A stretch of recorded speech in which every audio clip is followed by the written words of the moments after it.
This is not penny wise and pound foolish, guys. Help me, please. God bless you. Kaieteur Radio, keeping you informed. Demerara and Essequibo 99.1 FM. Burby's 99.5 FM. Kaieteur Radio.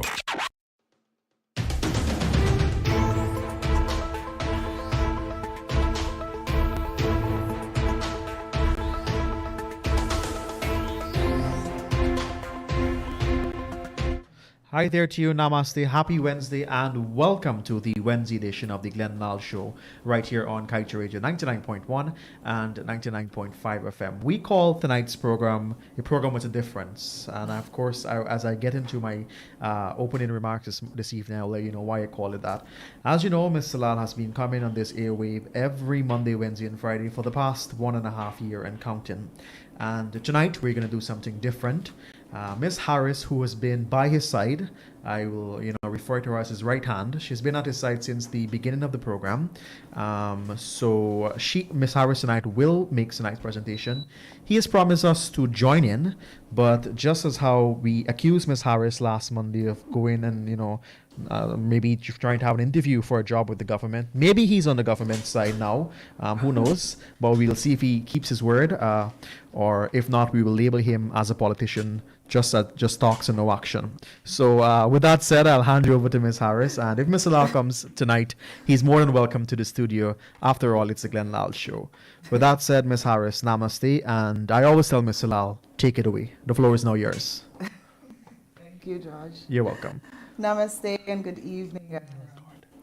Many of you would have been listening to Mr. Lall on Monday, and you may have obviously noticed that I wasn't here. He made it very clear a number of times, and he even made a few accusations against me. But rest assured, I've not been consulting with the government, nor taking any interviews, or working with Her Majesty's government. None of that. So, you might have been asking where Mr. Lall is tonight, and as Joshua's mentioned, he might show up. Who knows? This is the Lall Show after all, so we are expecting him. So he's asked me to take over the Wednesday edition of the Lall Show moving forward. So we'll be switching things up a little bit here. I know a lot of you might have reached out to me and you've said that you want things to change a little bit, so we're starting to do things a little bit differently. So sit back and enjoy the show, and I'll take you through everything that Mr. Lall would have told you. I hope you'll tune in every Wednesday to join me as I tell it how it is. So today's show is all about one of my favorite topics, and probably one of yours too. We're going to be talking about corruption in Guyana. Mr. Lall mentioned on Monday that the U.S. State Department recently released their human rights report. And surprise, surprise, the report showed that Guyanese think that the government is corrupt at all levels. Wow. Who would have thought? With the things that go on in this country, who would have thought that Guyanese think the government is corrupt at all levels? Sometimes I wonder whether people notice these things, or whether we have become so accustomed to them that people don't even see the blatant corruption in almost everything that the government does. And I'm not only talking about the current PPPC administration. I'm talking about the APNU and AFC administration too. I know when we start dissecting the things that the PPPC government does, many of you cry out for us to criticize the APNU AFC government the same way. But truth be told, the Kaieteur news has always been a thorn in the spine of both governments. Just look back at the newspapers and you'll see accurate, credible, balanced, and impartial stories seeking to expose corruption. Where the governments have been or have done unconscionable and obviously corrupt things against the people of this nation and their resources, the Kaieteur News has always been willing to air out their dirty laundry and put their scampishness on the front page for everyone to see what the leaders are doing with your resources and ultimately your wealth. So when I talk about the government, I'm talking about both the PPPC government currently in office and the APNU AFC government, who were there before.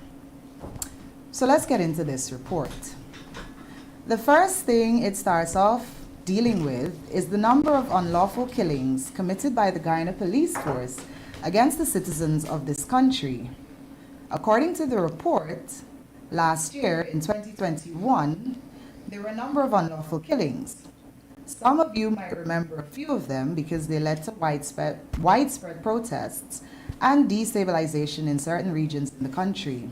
There was Peter Headley, who was suspected to have robbed someone and who was taken into custody by the police and somehow ended up being shot in his back, killed in the front seat of his own vehicle. Very shocking. Then there was Orrin Boston from the Essequibo Coast. He was sleeping in his bed in the dead of night when the police busted down his doors and proceeded to fatally shoot the man as he slept in his bed. Wow. Both of these cases have been under investigation since last year, and if I'm not mistaken, nothing has come about from these stories so far, except that the DPP is said to have been investigating both matters. So what happens to these people's families? What happens to their right to life and their rights not to be unlawfully or arbitrarily killed by the state, the police, military, or anybody who works on behalf of the government? And what does it mean for the protection of your right to life? Because after all, if they've done that to Peter Headley and Orrin Boston and all the others, then they could do it to you too, right? Unlawful police killings happen all over the world and are usually met with outrage and widespread protests from the affected communities.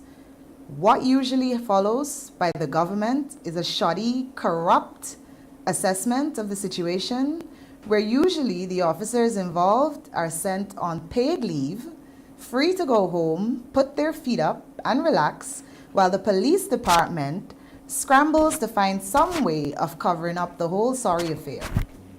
What happens in the States all the time is also happening right here in Guyana all the time too. So this report isn't telling us anything we don't already know. What they should be telling us is how we should be improving our systems to empower our people so that police officers and any other government agency isn't able to unlawfully remove and arbitrarily kill anyone, and especially without there being any consequences. So that's what they should be telling us. What they should also be telling us is that when the state fails to conduct a thorough investigation into what happened, there must be consequences. People must pay. Families must get justice. They must receive compensation. And there should be fairness. We can't live in a society where the police, who are supposed to protect and serve the citizens, are allowed to get away scot-free with unlawfully killing people. The report went further to say that there have been cases where police officers have been prosecuted for offenses like fraud, conspiracy, and larceny. The State Department must know that they're only touching the tip of the iceberg, and that it's not only those simple petty offenses that police officers get away with on an hourly, daily, weekly, monthly, and yearly basis.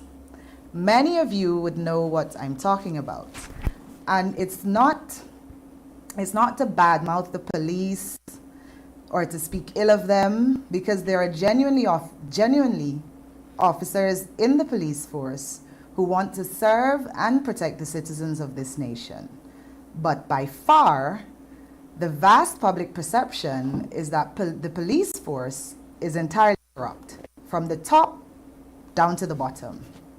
For instance, on a daily basis, can you imagine how much money is passed from motorists to police officers for all sorts of petty traffic offenses? I know you've seen when they pull over your car and they come sniffing around your vehicle, looking for you to pass something for whatever minor offense they want to pin on you. I know many of you have experienced that. I speak from experience myself. The corruption in the police force is deliberate and systematic. That's what the report should have said. Meaning, that it is on purpose and that the system has been designed for it to operate in this manner, in this corrupt fashion. If the Guyana Police Force ever becomes serious about stamping out corruption, it would have a lot of work to do. To change an entire culture, an entire way of doing business, would obviously take generations, I think, my opinion. But it all boils down to how the government has been managing the department. Regardless of what they do, police officers put in a lot of hours, many of them working 6 days a week, sometimes 7. And if you can imagine what these officers are taking home, then it becomes much easier to see why they take bribes from people, instead of going by the book and doing an honest day's work. The simple answer is, an honest day's work probably works out to about 80,000 Guyana dollars a month per police officer. A measly, stingy, unlivable $80,000 a month for working almost every day in the month. How could that ever be fair? It's no wonder some of us pay bribes, because we're practically doing the government's job and subsidizing their paychecks. So can you really blame the poor police officers when they ask you to leave something? Most of the times, it's far cheaper for you to leave something than go through the court process, take time off work, and end up paying a fine to the courts in the case. Don't get me wrong. I'm not condoning corruption, and I'm not condoning paying bribes. I'm simply saying that if the government was really serious, genuinely concerned about stamping out corruption in the Guyana Police Force, the first thing that they would do is pay the people a living wage. A living wage whereby they're able to comfortably take care of their families, to undertake their duties as officers of the law, which is to also serve and protect you, and to be fairly compensated for risking their lives in order to maintain the security of our country. That's all. It's that simple. The government just needs to pay these people more money. But instead, what we have is our politicians coming up with every excuse under the sun as to why these hardworking people don't deserve a decent salary at the end of the month. You probably would have heard recently the vice president saying that the reason why they're not able to raise public servants' salaries is because they would have to borrow more money to do that. Wow. What about all the money the oil companies are not paying in taxes, Mr. VP? Guyana's premier economic expert who is so surely good with money, should be able to work out a way of eking out a little bit more for the public servants. I guess that's not really a priority. You must all be happy with the fact that John Public have to make up the policemen and women's salaries every day on the streets of Guyana. There's really no end to the corruption in the police force. It never lets up. The report even stated that cases of rape and domestic violence are so widespread and are on the rise in Guyana. But how much of those cases actually end up being successfully prosecuted? According to the report, very few. And what are the causes? Again, you guessed it. Corruption. The report said that there were reported cases of police officers accepting bribes from perpetrators in domestic violence cases so that the people would drop the matter. That's where we are in Guyana. Every day we're traumatized by stories of rape and domestic violence leading to murder and murder-suicides. When will it end? When will the government realize that they have to craft a comprehensive strategy to deal with the cancer that's slowly eating away at our society? Come on, man. Are the murders not shocking enough? Are the beatings not brutal enough? And then to top it off, when you as the victim, when you finally gather the strength to go to the police station and to make a report to identify the person who has attacked you, the police officers are accepting bribes from the same people who are tormenting you.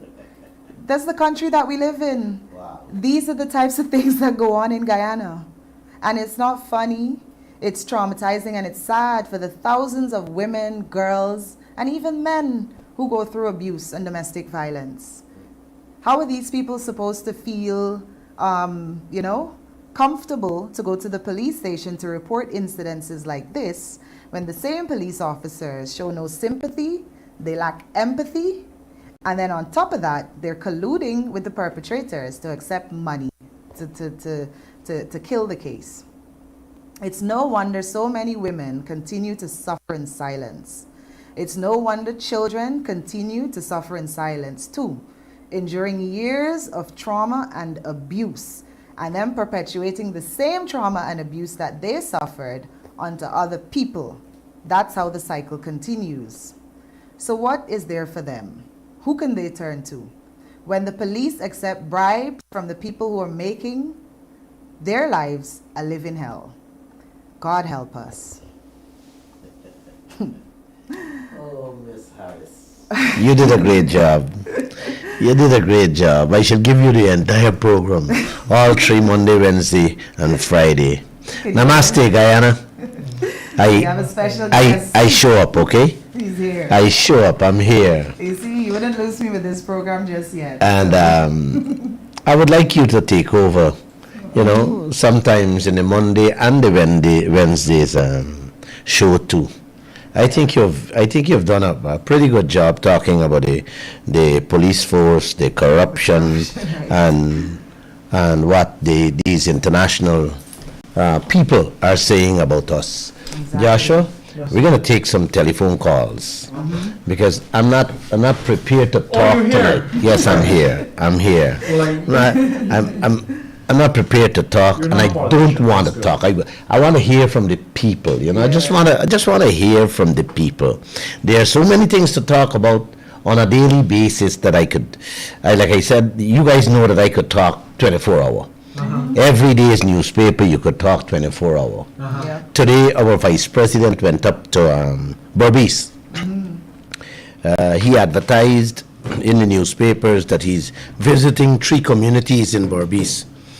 And, excuse me, my reporter called the minister, Kwame McCoy, to says, hey, if you guys going up, pick up the Kaieteur News reporter, let them take a walk and see what's going on, you know. My goodness. Lo and behold, yesterday passed, today, an hour before the program started in Berbice, he's the call to say, oh girl, I forgot to call you. Oh my. But you know, Miss Harris, I told them to get ready and get up there and go. Because, and the reason why I send them there, Miss Harris, you guys would have heard me saying umpteen times how the vice president who is heading this oil sector, our future, generation future, is silent, you know. He does not respond to phone messages. He does not hold press conferences, but he can find time to go to Berbice around the country, silently going to bottom house meetings, right, and give these people hopes, false hopes, and promises, you know. So I sent my people there, and I said, you know what, you guys should just drive up and go and blackmail him, you know. Catch him off guard. You know what was said there? You'll be surprised when I came back and said, Mr. Lall, they announced that the vice president is there and the other government officials, including ministers. They were there and they were pellucid. I said very clearly, we're here to talk to the residents and listen to the residents' concern. You know? And that's who they came to talk with. So what that means, reporters, journalists cannot ask them any questions. Quiet, hush him out. No, you cannot ask no question because they're not there to answer any questions from the, you know, you got to be a resident. Right. And it was so sad, you know. But they sat at the first one and listened to him, which when I came back, they said a few things to me. And I said, you know what, I'm going to deal with it on Friday so that I can play what he said. He went after me. right? You actually tell the people. He's your biggest fan. Oh yes, yes. Well, I realize now that He he's my listens to biggest everything fan. you say. You actually tell the people, man, don't listen to Glenn Lall, you know. But for him, the vice president, to come out and say that, Yep, it means that I'm touching exactly. his nerves. Perhaps you're saying things that they do need to listen to and they do need to know. I am saying everything what they must listen to and must implement, Exactly. right? But because of their own selfish and Corrupt. and greedy, they're not implementing anything to benefit the people of this country. No. So, having said that, I don't want to. Let me hear exactly what he said. Yeah. Right, because I didn't have time to listen to what he said, and I'll tell you guys on Friday. I'll be here on Friday. But Ms. Harris, you said a few things there about corruption in the police force. The report talked about corruption in the judiciary, Exactly. and also government from top to bottom. Yep. And when you look at these, we carried a story. It was yesterday, in which a government engineer went to Parliament and lied. And when they called in the police, he resigned. He think he would get off by just resign. No, you You still know, have to go I to plan. jail. I plan to sir. talk. I plan to explain. I don't have the time to explain all that, tonight. But let me do that on Friday. You know, it's the way they go about doing these things, the corruptness in every sector. It's sad. Everything, You talk about those police officers and their salary. Miss Harris, $70,000 and $80,000 a month can't even pay the people them rent, water bill and light bill Exactly. in an oil-rich country. An oil-rich country in which we're the richest per capita. Saudi Arabia and Kuwait, the two richest oil countries on earth. Guyana is richer than with our finds, and every day that goes by, we become more rich. The more they find, the more wealthy we Yes. become. But will we ever see that? But he did. Jagdev did talk about Glenn and his TikTok. You know, I did a TikTok yesterday. He must have heard it. So you told you Right? man is your And biggest fan. it upsets him because I am getting to the nation. We are getting to the nation. Right? The newspaper is bringing out everything that they don't want us to know. Exactly. They don't want the nation here. So the money, like go back to the money we have, nobody should be begging. Nobody should be accepting bribe. You think you could go bribe a policeman in the United States? Impossible. Yeah. Because they're well paid. Their salary, they would not give up $1 million as bribe than their profession, salary, their work, pension, their work. the Because career. if they should get catch, is everything done? Everything is over. Right? Everything is over. The life is over. So, but here, you get catch, you walk out. You know. Same But thing. people, Miss Harris, these policemen and women have to take bribe. There's It's no about other way to survive. survive in this country. That's why I said it's like we're paying a public subsidy. Mm. You know, we're picking up the slack that the government Mm-hmm. fails to pick up or refuses to pick up. Exactly. There's no way a policeman or woman can survive, can live Exactly. with that type of salary. And it's not that we don't have money. We're throwing away money. Look, I talked about President Ali went and cut ribbon last week, in which he said he spoke to the supply boats owners. Guyana is losing $45 million a month. Let me repeat this, man. On leasing. $45 million Guyana losing per month on 30 supply boats. You hear that? Now, 45 million US dollar, and Guyana is running to the IDB to borrow $27 million, paying interest, you hear me? To help catch up from where we lost out on during the COVID in the Ministry of Education. Could you believe this thing? Wow.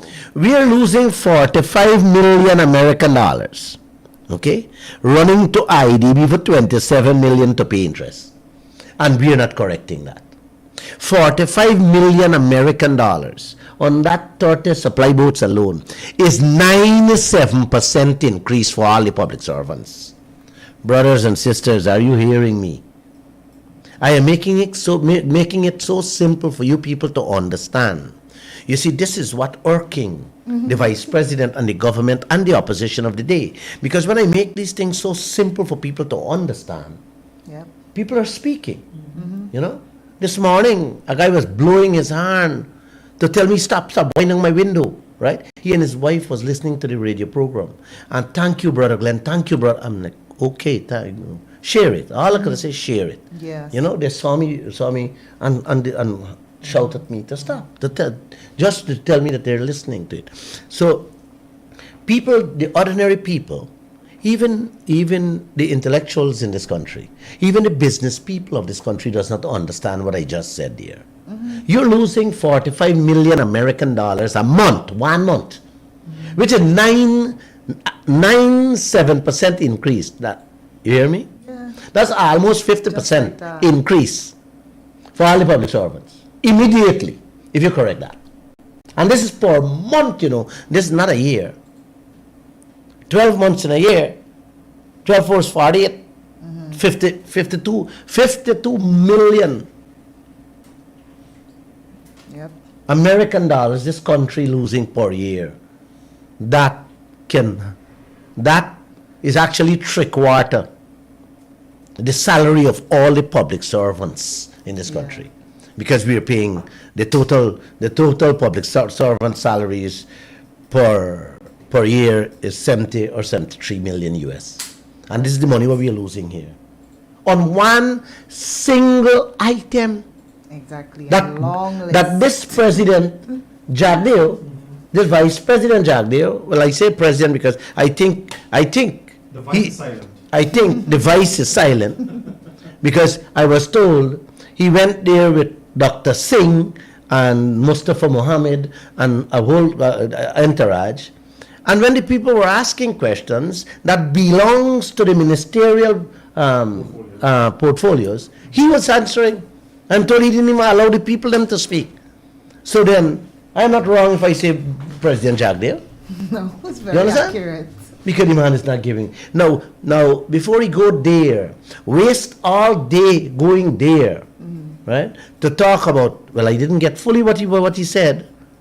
Man, he should have been fixing these things. These are the things he should be correcting. And trust me, correct these things, Guyana will be looking good and smelling good. Fantastic. You get me? Yeah. Everybody will be happy. But instead, this man is doing nothing, saying nothing, not even responding to the messages being sent to his phone. Yep. You know? And then still talking about sanctity of contract. Yes. The sanctity of this contract. Yeah. I have a question for the government, in fact. I was speaking to one of these contractors who has a government contract, and he was complaining that they're not paying the people. So within their own terms, in their own contracts, they don't respect sanctity of contract because they have a long list of contractors who have not been paid for the works and services that they've provided. That's breaking a contract. When you refuse to pay somebody, or you go past the date that you're supposed to pay somebody what they're owed, what they've earned, you've broken the sanctity of that contract. So Yes. when these people keep talking about sanctity of contract, you could relate it to so many different situations. For instance, the international covenants, the international agreements that they sign to protect the very same thing that I just mentioned, the right to life, the right to work. Those are contracts. Those are sacred documents that they sign. Those contracts are supposed to be sacred. Where's the sanctity in respecting those documents? But it doesn't make any money for anyone, so I guess it's not sacred anymore, Yeah. right? All right. So You know, Miss Harris, if any phone call, you got to take the phone let me just call. know before you continue, just remind persons of those numbers if they wish to call us this evening. They are 226-7453, 226-7454, or 622-2222, 624-6456. Those are the numbers you can call us this evening. Those of you who may not be able to call us, you can message us on WhatsApp, or you can feel free to drop us a comment on our Facebook page, and we will address such. The numbers are also scrolling on screen for those of you who might not, or who may want to see it there. You know, Miss Harris, one of the girls said, Mr. Lall, she was shocked that the things you were telling these residents, these people there, that she don't believe that they understand anything because of what he was saying. He was telling the people about GDP and how much Guyana rise and we the level of The poverty. GDP to debt ratio. You know, and I'm like, no, he didn't say that. The girl said, Mr. Lall, the man keep repeating, himself Yes. all the time. So maybe he's gonna go to they didn't go to the other two meetings he had. Yeah. Because what are you gonna hear? The same thing? The same thing. He keep repeating himself all the time. Yep. Sanctity of contract. GDP. We can't change this. Apple GDP, signed the contract we and have to everything is live with happening. it. Yeah. Everything is happening. Happening been there for 5 years, right. right? He went there for 25 years, Everything is and everything is happening. When are we going to get off this type of mentality? How are we going to remove ourselves from this thing? And this is what they keep preaching all the time, right? Oh, the PPP did this and the PNC did this. And this man going about talking this thing all over. Everything is the coalition. Everything is happening. So then, how this country is going to move forward? If that is a culture, right? You keep cultivating. Now tell me, man. Just somebody please call in this phone and tell us. Tell me where this country is heading. into I the did- doldrums, as you would say. And please look out on your TikTok or the TikTok. He called me TikTok Glenn. So I'll be TikToking every day now. TikTok gives you 3 minutes to say what you have to say on different topics. So tell your family and your friends to jump on the TikTok and listen. You can even respond to me there on TikTok. Someone actually sent me your video. They're Yeah. like, oh, You can TikTok find him Glenn on is TikTok back. at Glenn Lall. Just search Yes. Glenn Lall on TikTok and you shall find him. Just type in Glenn Lall on TikTok and you get me there. TikTok. Yeah, so it's a lot. It's a far way Guyana has to go. Exactly. You know, Miss Harris, when I talk Monday on what President Ali said during the ribbon cutting about these supply boats, I was shocked. I was shocked to know that the U.S. ambassador was present. Well, of course. The British High Commissioner and the Indian High Commissioner, among other diplomats, were all there. The head of the Chamber of Commerce, You see? the private sector body, business people, reputable business people was seen in the crowd. When I looked at the picture, right? Because somebody told me, Mr. Lall, I love your program, but you didn't know that these people were present. And when I come in the office and my guys showing me the picture who were present there, it made me more sick yesterday morning, right? To know that these diplomats were there. All these business folks were there. And I don't know what was going through their mind.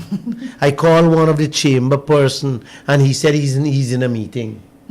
Right? He's going to call me back. Then I'll call you back. And he didn't call me back. I called him back today because I wanted to know. What was You were going there. on? Yes. And hear our leader reading a speech or maybe saying it from his mouth that he spoke to these people and he's comfortable with them spending $50 million, in Guyana, in its two small stores and supermarket. When Guyana could have owned the boats, get all those money, and the people would have still spent a $50 million a month in this country. Where were your voices? I wanted to ask him, where were your voices to tell this man to fire his speechwriter? You know? But he's not, he didn't take the call back. So I don't know what is happening, and I don't know where else this thing is heading. It's a collective hysteria. No, it's not a collective hysteria. I just want to know if the entire Guyana has gone numb and dumb on these blatant disregard, right, for simple things like this, in which this country is bleeding. But we celebrate the insignificant Please things. We take have a the caller calls. here. Caller, good evening. The floor is yours. Hello. Hello, good night. Good night to you, sir. Go right ahead with your question. Good night. Good night. It's not really a question. I just want to make a contribution as That's we're on fine. the Go ahead. topic of corruption Corruption. and contracts and so on. I want to primarily talk about the Ministry of Agriculture, specifically the NDIA department. I'm not sure if you're aware, but these contracts they give out for monthly maintenance of the drainage and irrigation canals. So what's basically happening is that these people are choosing who to give the contracts to. Before, you could have attended the bid opening. Now you cannot attend a bid opening at all. You can't get to see who bid what. Let's say if I bid $10 and another man bid $6, you cannot see that at all. So it's basically they are choosing who to give these contracts to. And not only are they choosing who to give these contracts to, the contracts have been awarded and no drains are not cleaning. So I want to know. But the money is spending, right? Yeah, the money's spending. Money's No drains are not clean. If you take a drive around Georgetown, you'll see that no drains are not cleaning. And I want to know if people are collecting monthly monies for this cleaning of the drains. I mean, it's these drains, these things were supposed to be fair and open and transparent. Even to that, they want to grabble. Everything in this country is grabbling. Nothing for the ordinary man right now. Same thing goes on with public works. How come we're not seeing no tenders for weeding? But every month there's a weeding going on. Who are weeding these places? And if you trace it back, you're going to see that it belongs to close people affiliated with the government, or even the politicians themselves have a hand in it. And why this has to be? Why it can't be open and transparent? That's just my You contribution. could stay on the line. You could stay on the line. You could stay on the line. The people are even You going ask- against the letter You of ask the a law. you ask a question about who getting these contracts. Yeah. You made me. I would love to know. I want to add a little bit to that. It's not only who getting the contracts. Is that you said some of these works not being done, Correct. and even if they put their hand on some of the works, it's what kind of work being done. Yeah. You know, so they're not really doing anything. This country has become a big rip-off. It's a sh- Yes, but it's a and shambles everything is about country. who knows who to get a work. Tomorrow, Simple contract is who knows who. yes, tomorrow. And you know what? The PPP went in there. They did it. The coalition go in, and they switched to some of their own people too. Well, this is true. So- but what I'm saying, So we're living with a dilemma, my friend. We're living with a culture. If you're me people, if you're my people, you will get the stuff. Yep. If you're not my people, then you'll be shocked out to give their own people. Look, today, during the vice president visit in Berbice, he announced $32 billion. Oh my gosh. When I hear this money, it sick my soul. $32 billion to help with the flooding issues in Berbice. That's 32 by 5 is 160 million US. I hope that guy is listening to me. 160 million US, $32 billion. And guess what? No, sorry. It's 6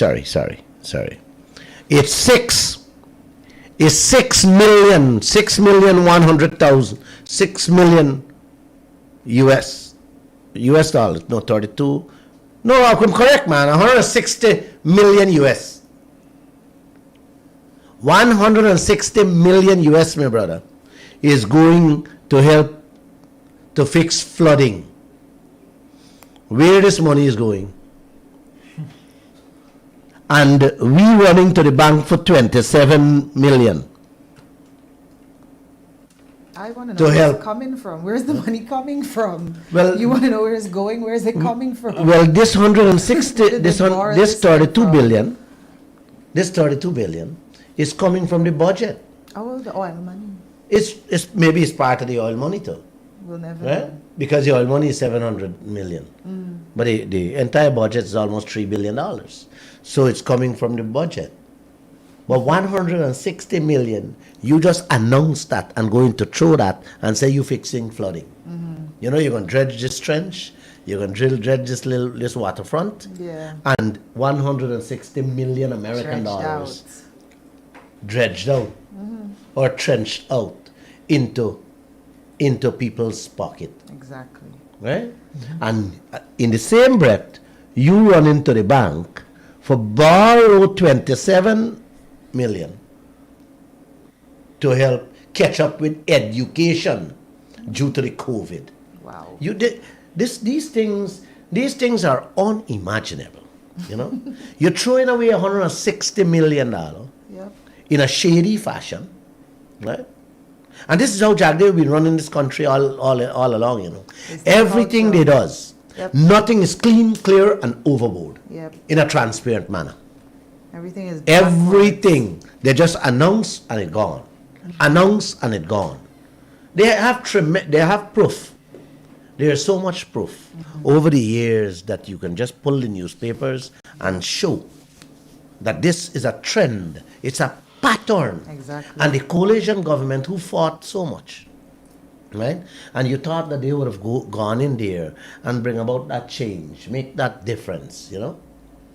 They went in and tried to outrun, tried to outdo. They got giddy on the high, Yeah. you know? These guys tried to outdo what the PPP did in 22 years, in 5 years. They had to catch up. I have someone here who's saying that we need to understand that public servants' salary were raised during the Christmas holiday, and they had additional bonus and COVID cash grant. So what are we talking about? Are we dreaming? Oh, is it the $3,500 the person is talking about, that raise? Because that's Yes. what it mostly So they said amounts to. public when- servants' salary were after raised tax. during the Christmas holiday with an additional bonus, and they got COVID cash grants. And Ask then that the next thing ask that person if he or she is a public servant, and ask that person if he or she was is a policeman or a nurse. You know, this is the kind of idiotic, Exactly, moronic. It's comments embarrassing. Why these people come up with. Why would you defend something so It's pitiful for and to be disgusting? exact. A public servants were getting with that increase, that 7% increase, It's like $4,000 something dollar. Good. So Yeah. after tax, it's 3,500. One of my police friends said. Yeah. That's- Let me ask. that's Let the me actual ask figure. that. Let me ask that individual, right? What is $4,000? That can't even buy a baby milk if you have a child. Can't buy milk or Pampers. You cannot buy Pampers. You cannot buy nothing. Nope. But these are the guys. These are the people who try to defend. Those are the free money people. No, who defend a government that they're so in love with. Yes. Those are the type of people that getting the reaping the hag.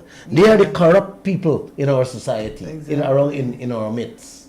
That they would go to the length and breadth, you know, to defend and to come up with minimal, with flimsy crazy excuses Exactly. to say only December the people get an increase. But what is the increase? It's nothing. It's not an Yeah, increase. it's It's not an like what increase? But it's You know, $3,500. it's like Glenn Wagner the road, take out a $50 and say, "Hey guy, go buy a food." That's like a $50. barbecue, yeah. You know, That's it's like a an barbecue insult. money.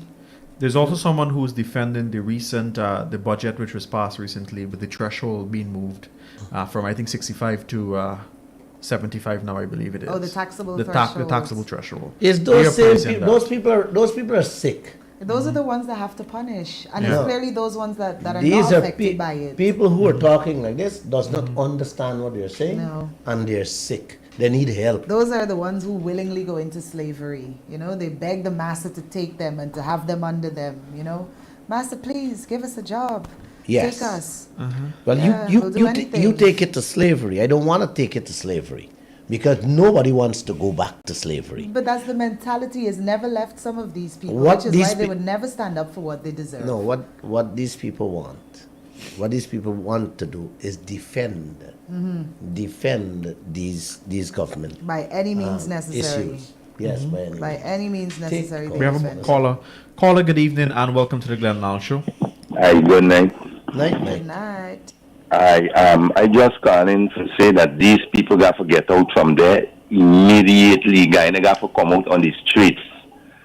Yeah, because we want them inside there now until election time. We can't wait so long. What's going on in town all over the place? All them store locking up, all the people and buying nothing. No money circulating, no way in town. Can you hold on? Can you hold on the line? People can't live beyond them or into the mean world. We turning people into the future. Can you hold on the line? We got to get out on the street, Mr. Glenn. I talking this thing steady. Can you hold on the line? Yeah. You're talking about removing these people. You can't wait for the next 5 years. My friend, if these people don't change their mind, because there's no way you're going to remove them, right?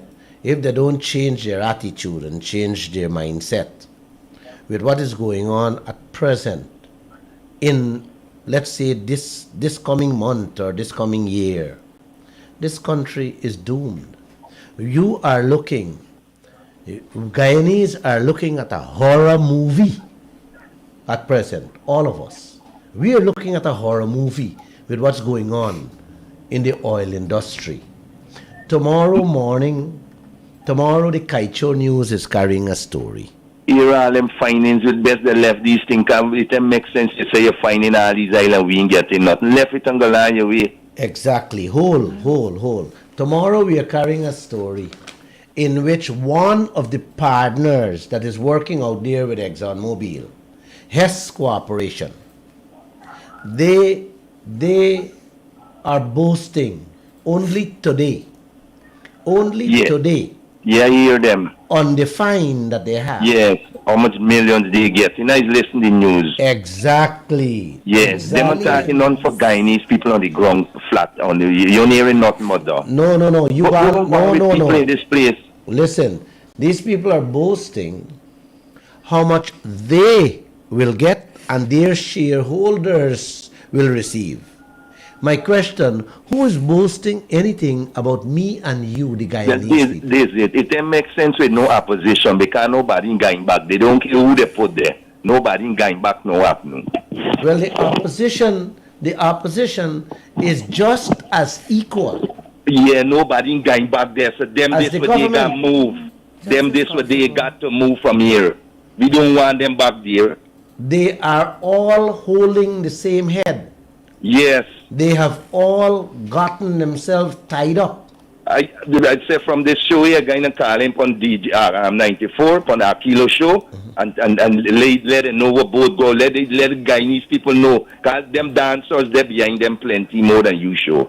Exactly. You see, Yeah, them dancing, they're winding up, and the thing they could see they're in another wall, a dancing wall. Them are studying tomorrow and the children future. Exactly. So I calling them, tell these people what both government doing with we.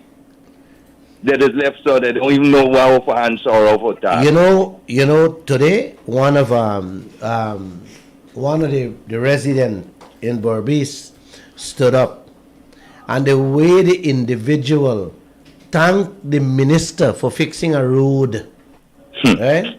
When my reporters told me this afternoon how this man praised the minister for fixing his road, I had to ask the reporter, say, wait, did the minister went and took out all his savings, his family savings in the bank that he have for his family and fixed the road for the man? And she laughed. Meaning, the way how we go about praising these people for fixing a road, you want to believe if these people left themselves hungry and their family and take the money and build a road for them. Yes, you see all the Not road knowing, not knowing. Them road got like a wave. Although they put tire, them full the hole, you know, they got the edges break up. When you riding bicycle going down, them drivers left in the break up part of the road and coming with bicycle and motorbike, man. There enough innocent man with bicycle and motorbike get knocked down. True to the drivers, them don't want to go in them hole and they're driving for you pathway. You did not allow me to finish and you butt in. Yeah, sorry. You got to give people a chance to finish, man. Anyway, I ain't gonna knock you for that one. But listen to me. You do not have to praise a government minister or President Ali or Vice President. Man, would you give me a break, man? I'm saying you don't have to, no Guyanese should praise a government official for a road, for flooding, for anything. It is our money. Every Guyanese money. All these government officials doing is take it and fix the road. So you don't have to praise them and thank them for this thing, brother. That is the point I want to come out clear. And I want you to understand that clearly too. Yeah, we live in the road and good. So I stop calling and telling them about road. The road bad right now. Yeah, Anyway. The people don't come through there. But Mr. Glenn, it's good thing for you show because nothing Guyanese eyes opening to here, and I don't know why they're so silent and sitting down and all these bano guys and barra set the money and throwing it from we back and we grandchildren them got live for pay. So when you're ready for this protest, you want me alone take the road?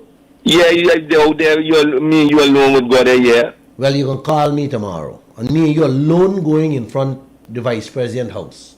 Yeah, that's why you don't go and vote. When it's time for you go there, guy and vote. I don't know, you can't move from the. We want one government. We want no opposition like what these banner guy now with. Here is one body looking out for everybody, both even, square, even. We want a PPP and PNC. You can call Mr. Lall tomorrow. All right then. You have his number. Let me just remind you, can call us in 226-7453, 226-7454, 622-2222, or 624-6456. Those are the numbers for you to call us this evening on the Glenn Lall Show. Caller, good evening and welcome. Hi, good night, sir. Good night. Namaste. Namaste. Good night. Now, I want to go back to the memory lane. Memory lane. Before you do such, can you please lower the volume of your radio? Okay, sorry. Yeah. Yes. Now, in the Jagan philosophy in the colonial days, why the reason Jagan say, kick out the white bastard and pull down the Poperan killing factory? Because there is a big reason why. It displeases what white man them doing. But what Jagan doing now, along with the opposition, them bring them come now, right? So take it now and carry it at usual. You go with me? I hear you. Right again. So love Mr. Jagger reflect to Cherry Jagan history. I belong to Region 6, Potaran Foster, where Jagan Memorial Arch there by Babujan right now. Jagan has a role in the grave right now to see our wealth in this country here for free and nothing to lose to. Thank you, sir. You're welcome. Feel free to call in, man. We like hearing your voice and we like hear your comments, your views. It matters a lot. I am tired talking on the radio. I'm tired hearing my own voice. So I want to hear your voice on the radio. Caller, good evening and welcome. Hello. Hello. Good evening, sir. Good evening, sir. Am I on to the Yes, you Guyana are. show? Glenn Lall, live and direct. How we help you? Go ahead, Jay. I want to make a contribution to Miss Harris, what you were talking about corruption. Go ahead. I could remember, I don't know if Guyana and you, Mr. Glenn and Miss Harris, could remember that the Granger government paid 50% to all its cabinet members to block out corruption and stealing and all these manner of things. So I was wondering if the corruption still going on or if it stopped. That's my contribution. Thank you. Thank you. Granger paid 15 million to the cabinet members to stop out corruption. That was probably corruption itself. So you want some corruption to stop? Corruption will never stop in this You know, country until we have a change of until- government, in- change on- in governance. Until we can get our fair share Yeah. from our resources, my brothers and sisters, corruption and poverty will never be able to be removed. Yes. It until will we- always be there. You know, they have someone You know- that is asking, Go ahead. if you were to pick someone to run this country, who would you pick? There are lots of people there are lots of decent people you have, man. I can't think I would pick of someone from the diaspora, I would not think about anybody now. a foreign Guyanese. And we have good people in the both I agree with APNU you. and Both- AFC, both man. parties, yeah. Where? You have good people right there. You just gotta get rid of the corrupt ones. You got people who are willing to lead that party, those parties, who are ready to lead this country. Perhaps the younger in the right ones, fashion. but they don't have a clue. You know, They don't have a when clue. you hear a leader like Jagdeo who been around, who ran this country two consecutive Years. years and was Sorry, part of Janet presidency, was part of Ramatar presidency. Now he's part of the Irfan Ali presidency. You know, when you have a man like that who been around so long, and this country has not moved an inch, nothing has gotten better. The money they spent per year on budgets, man, this country should have been a little Dubai already. You know, but these guys just huffing out the money. I have said it umpteen times, and let me repeat this, man, so it can sink in your heads, auntie and uncle. The wealth we have here, nobody should be working. I am told that Vice President went to Borbies today and said that Glenn Lall says nobody should be working. It is correct. The amount of money we have, the wealth we have, if we collect it, I just told you guys, you're losing 45 million American dollars. 45 million American dollars a month. You're losing on a single supply, on 30 supply boats. You understand? If we are to collect all these billions that they're throwing on these field development projects that they are not checking, trust me, nobody has to work in this country. Every home can get over $1 million a month. You know, people don't have to live in shacks. By 2024, nobody should be living in shacks in this country. If we only run this oil sector alone properly, you know, if we get our fair share, if we monitor the gold that are being snatched out of this country every month, my God, if we correct these things, but these guys not doing nothing. When last you hear the leaders talk anything about these things, man? True. Huh? They're not saying anything, Nope, right? nothing. So this nonsense you're going about telling people that, hey, Glenn Lall saying nobody got to work. It is correct. We have Saudi Arabia, like Kuwait, you got all these oil producing countries, nobody works. Yep. They get a fat check when they want to come at their home. They choose to, if they want to, or they get the imported foreign labor to do the work. For them. Yes, they get foreign laborers. Yep. To work. That was another piece of what he said to the people in Berbice, that soon we're going to start importing labor because we have a labor shortage, which they should have already known was going to happen.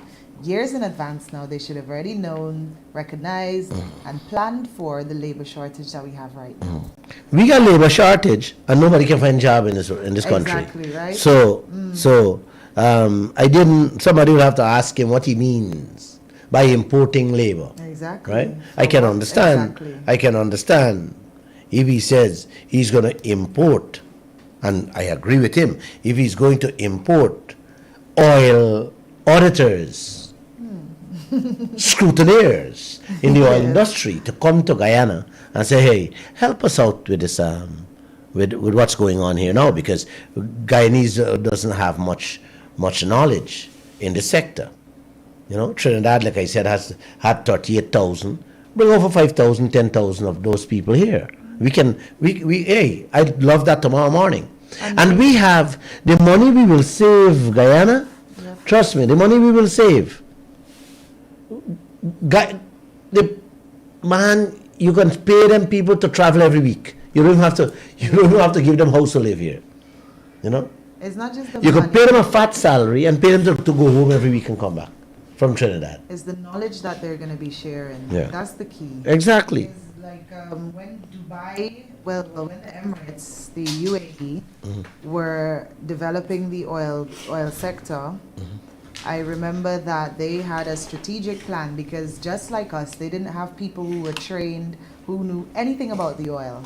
So they had a strategic plan, a 30-year plan or so, where they would import all the labor that they need to meet the needs, the immediate needs, and then they would phase out those people who would have then transferred their knowledge and skills to the local Emiratis, right? So when after 10 years, after 15 years, after 20 years, you would have locals, Emiratis, who know the oil sector inside out because they've transferred that knowledge.